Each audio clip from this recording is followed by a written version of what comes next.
Hi, I'm Antonia, and I have made this video about traveling with your infant. I've made two trips with my daughter. The first one, she was 3 months. That was with my husband to Florida. And the second one, she turned 4 months, and that was to London. And that was a solo trip. I came up with a list of gear and travel tips and tricks to get you through the airport and to your destination with the least amount of sweating and hair pulling possible. So if you have any tips or tricks, please leave them down below for other people. And I hope you enjoy. Thanks so much.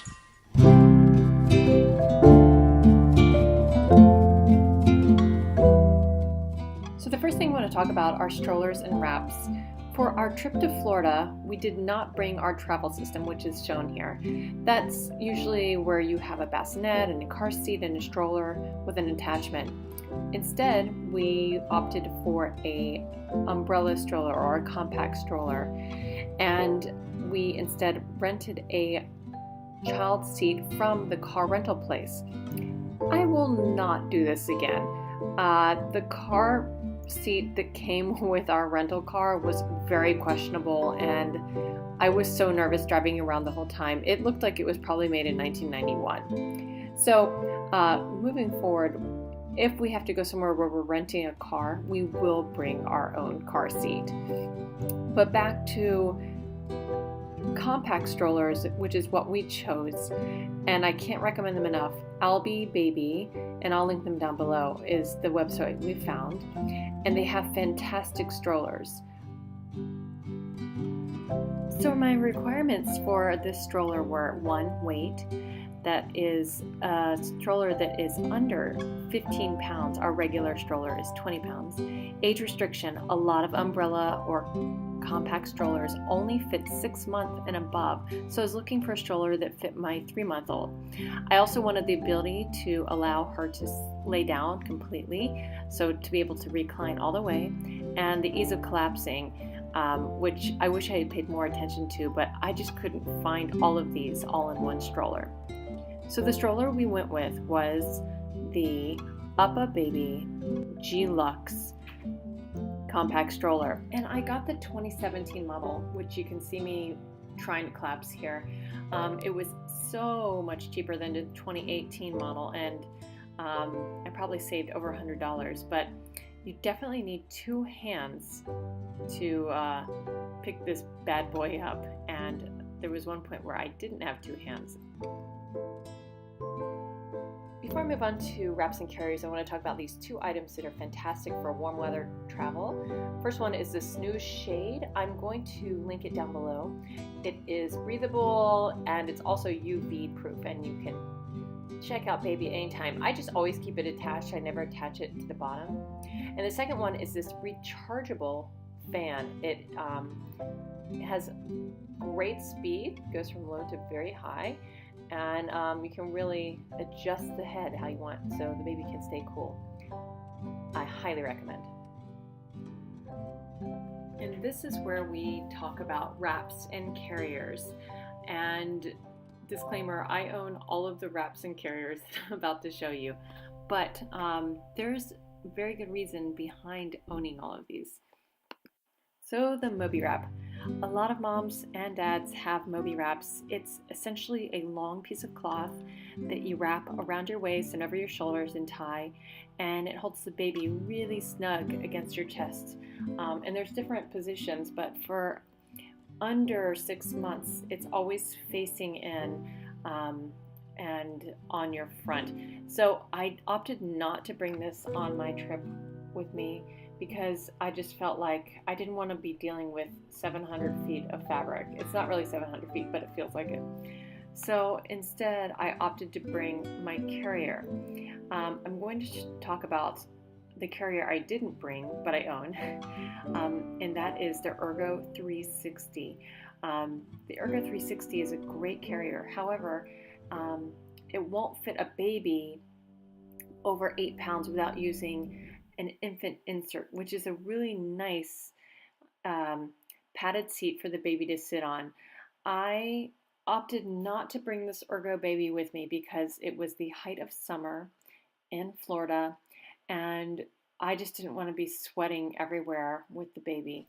And so Instead, I found an alternative, and it is the Lila Baby All Seasons. And the Lila Baby is great because it is totally mesh.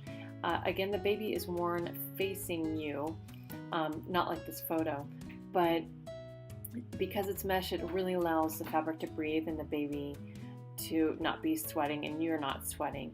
One of the most stressful things about going to an airport is going through security. Add a baby in a stroller on top of that and you're really stressed. So one of my main concerns was, do I wear her or do I stroll her through? The answer is you stroll up through the line. So when you arrive at security, you'll have the baby in the stroller.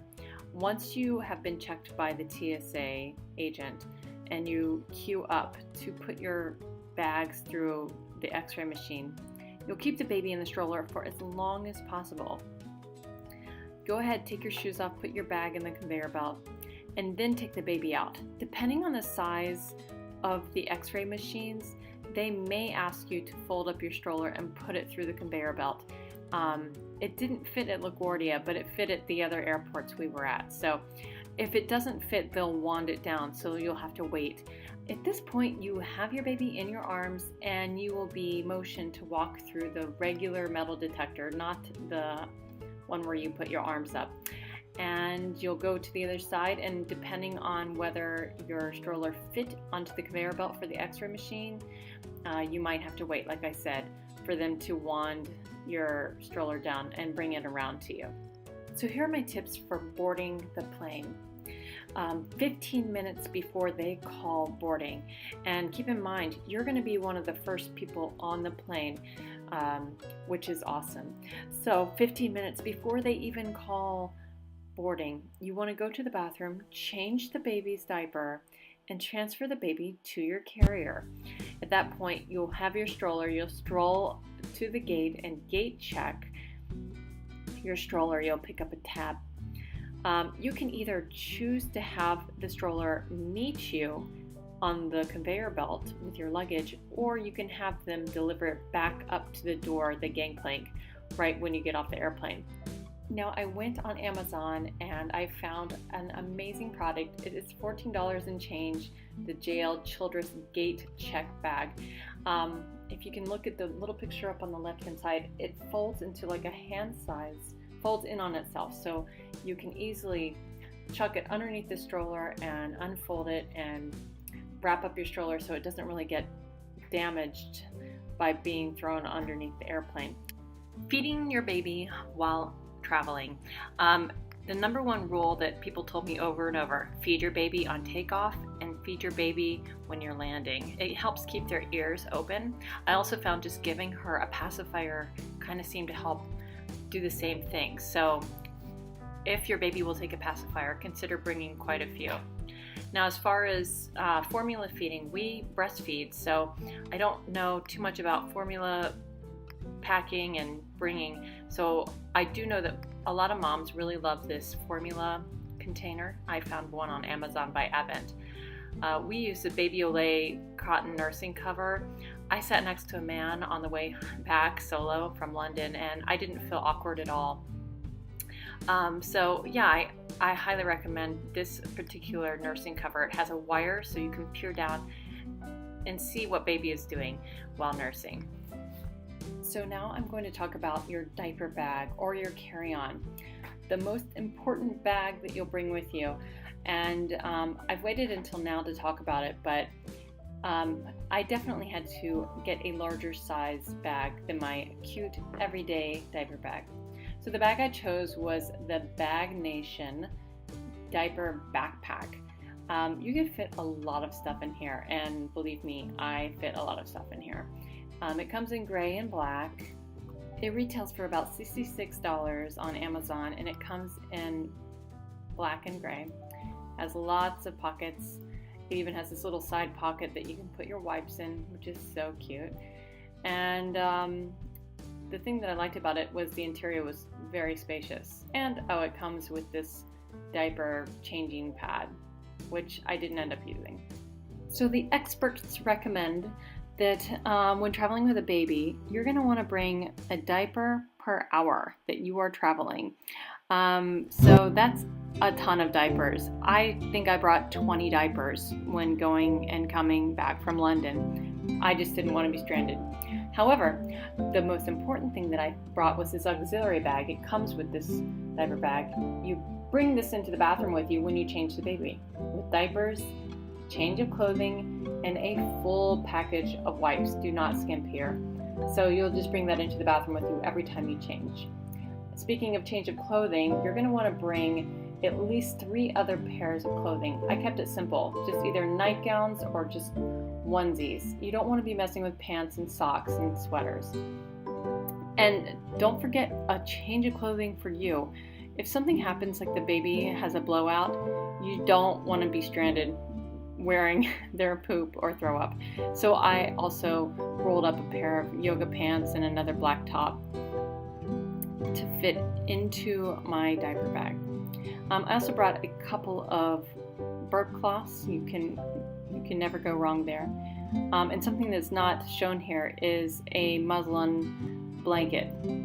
Okay, here's one of my most important bags. This was just a little bag I threw in there. It has essentials. It has Tylenol and Advil, some stomach medication just in case.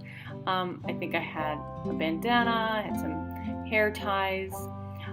I also have baby's essentials, gas drops, Tylenol, and a thermometer. Oh, they're coordinating dispensers, as well as a thermometer, especially on that long trip. Some Aquaphor, good for lips and baby. That was just some probiotic drops, an extra pacifier, and a little toy. What I found was that all the toys I brought ended up on the ground. Oh, and breast pads if you're breastfeeding. Trust me. And I also just slipped my phone in there. Easy.